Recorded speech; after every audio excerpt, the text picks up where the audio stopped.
and a very public battle is being waged between the two men leading the House Oversight Committee. All week, Chairman Darrell Issa and Ranking Member Elijah Cummings have been trading lobs over how the Republicans plan to conduct investigations now that they've taken over. It all boiled over at the committee's first hearing today. Pursuant to the rules, there will not be opening statements. However, members may have 7 days to submit opening statements and extraneous materials for the record. I've been in the Congress for 14 years, and I've never, it's just unprecedented that a ranking member not be permitted to give an opening statement, or for a chair to dispense with opening statements. So does the gentleman have a parliamentary inquiry? I didn't make a parliamentary inquiry. I'd asked if then the gentleman is no longer recognized.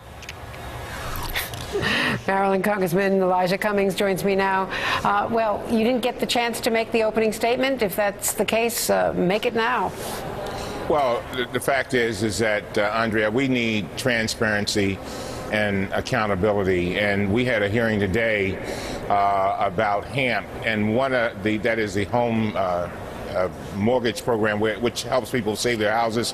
There are a lot of problems with HAMP, but what we discovered was that the servicers and banks are some of the main culprits with regard to that problem. We had asked for a witness from the banking community and the servicing community, and Chairman Issa made a decision that he did not want that to happen.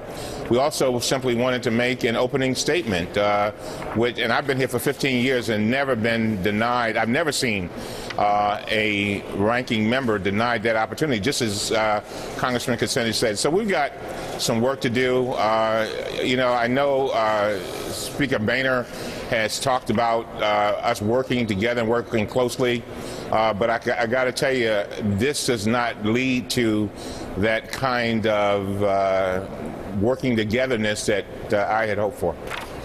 Now, according to Congressman Issa, Chairman Issa says that the subpoena rules that you objected to today are the same rules that the Democrats, that your colleague Congressman Towns had when he was the chairman of this committee. Well, it's a general rule, but there's one thing when you have a rule, Andrea. There's another thing when you have a practice.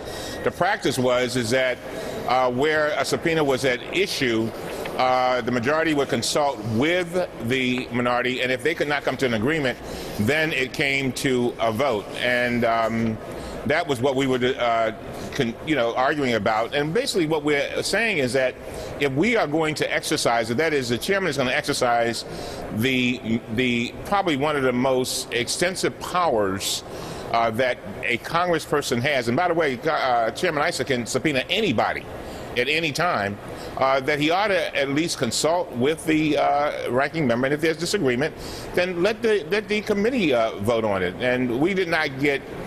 He said that he would consider it, but he never gave a firm answer. So again, I'm convinced that we're going to get through this because the American people are depending on us.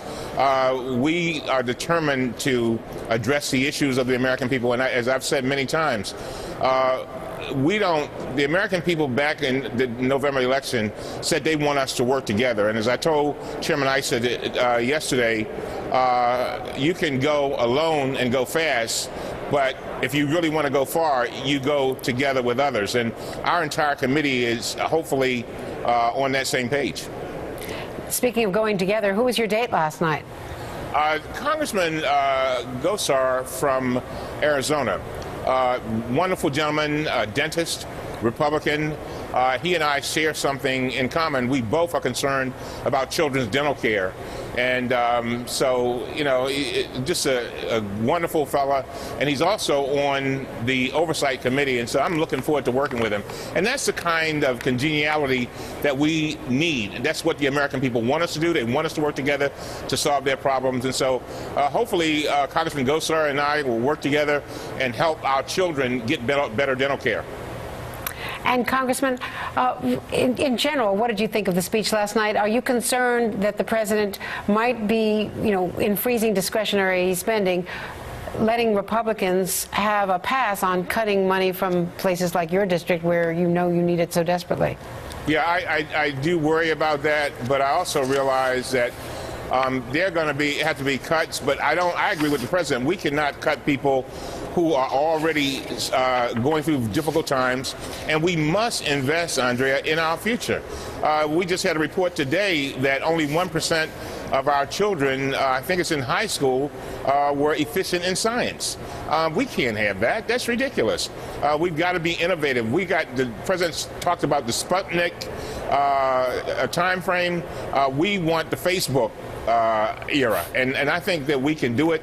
I think the president laid out an agenda by which, by the way, he framed the spending cut situation, and I think he reached out to the Republicans and said, there's some things that we're going to do, but I'm not going to let you kill our future. Elijah Cummings, thank you very much. Thank you. And up next right here,